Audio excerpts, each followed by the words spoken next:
All right, let's watch this stop for Denny Hamlin. No clutch here. Pit crew will do the work. Then they're going to assist the driver. They just told Denny, remember, keep your foot on the brake the entire stop. When we drop the jack on the left side, foot off the brake. There they assist him. Taking so much time getting it refired and into gear here. He stalled. Regan? Hamlin sits motionless. Denny Hamlin's 2025 season is turning into a complete disaster. From engine fires to clutch failures, and now his own team is fighting NASCAR in court while he's struggling on track. What the hell is happening to the three-time Daytona 500 champion?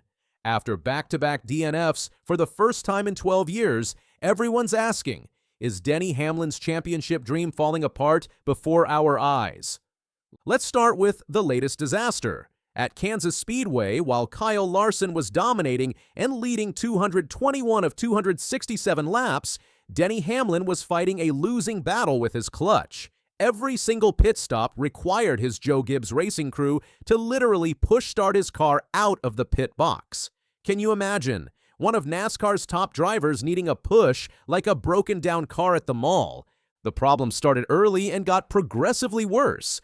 Each time Hamlin came down pit road, his crew had to scramble to get the car rolling again. It was embarrassing to watch, a championship contender's car stuttering and dying, while competitors zoomed past. The Fox broadcast kept showing replays of Hamlin's crew pushing desperately while other cars flew by on pit road. But it gets worse. During what would have been the final pit stop of the race, following Brad Keselowski's dramatic crash, Hamlin's car completely gave up.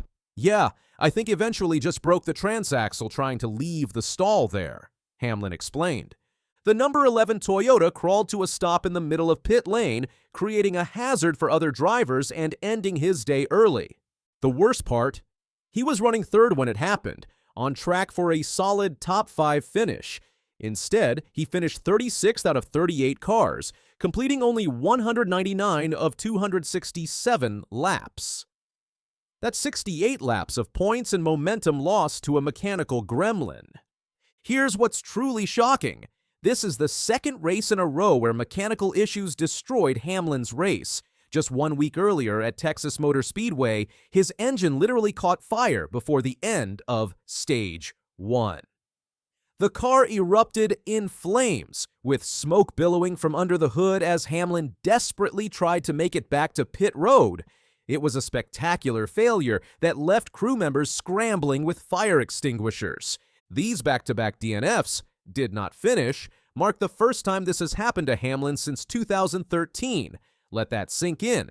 12 years without consecutive mechanical failures, and now 2 in a row. Back in 2013, both DNFs were from crashes at Kentucky and Daytona. But these 2025 failures, pure mechanical disasters. Unfortunate for the progressive Toyota team. Really fast again. Just can't keep it together right now, Hamlin said, clearly frustrated. The key phrase there, really fast again. That's what makes this so maddening. The speed is there, the driver talent is there, but the reliability has vanished into thin air. Before these failures, Hamlin had completed an impressive streak of 21 consecutive races, finishing on the lead lap.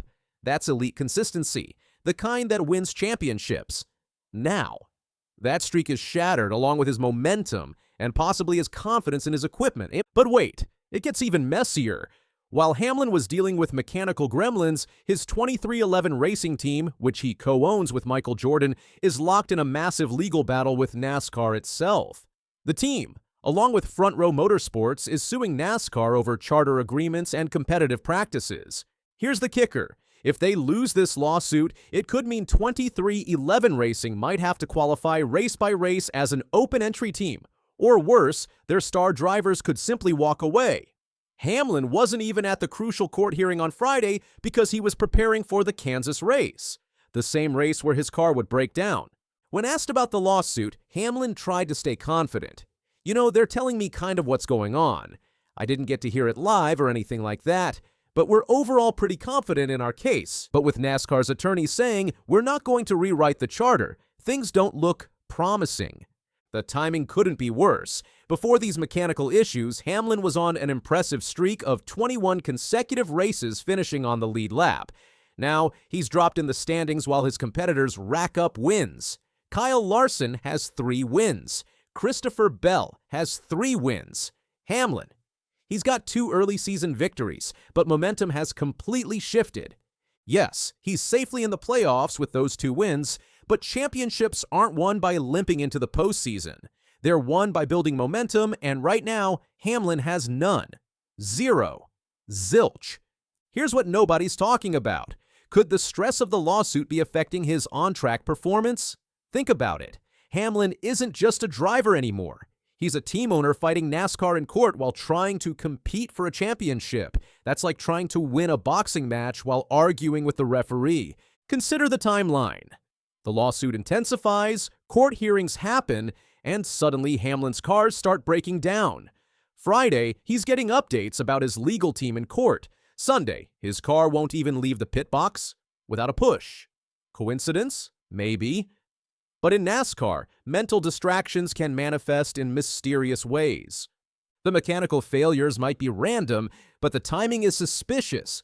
2 straight DNFs right when his team is in the biggest legal battle in NASCAR history? When you're distracted by courtroom drama, maybe the small details that prevent mechanical failures get overlooked. Maybe the team's focus is split between legal documents and lug nuts. Even worse, Hamlin can't be in 2 places at once. While other owners focus solely on racing, he's juggling depositions and driver meetings. They're telling me kind of what's going on. I didn't get to hear it live or anything like that. He admitted about missing the court hearing. That's a lot of mental bandwidth being used on non-racing matters during the most critical part of the season. Let's be honest, something's not right. Denny Hamlin has been one of NASCAR's most consistent drivers for over a decade. Joe Gibbs Racing doesn't just have random mechanical failures 2 weeks in a row. These are championship-caliber teams with the best equipment in the sport. Is this bad luck? Is it karma for suing NASCAR? Or is the pressure of being both driver and embattled team owner finally catching up to one of the sport's biggest stars? Hamlin faces a critical stretch of races ahead. The All-Star race is next, followed by the Coca-Cola 600, one of NASCAR's crown jewel events. He needs to turn things around immediately, but with ongoing legal battles and mechanical issues plaguing his team, the path forward looks incredibly difficult. The lawsuit decision could come at any moment, potentially throwing his 2311 racing team into chaos. Meanwhile, his competitors are hitting their stride while he's stuck in the garage with broken cars. Denny Hamlin's 2025 season is becoming a case study in how quickly things can fall apart in NASCAR. From championship contender to courtroom fighter to mechanical failure victim, all in the span of a few weeks. This isn't just bad luck. This is a crisis.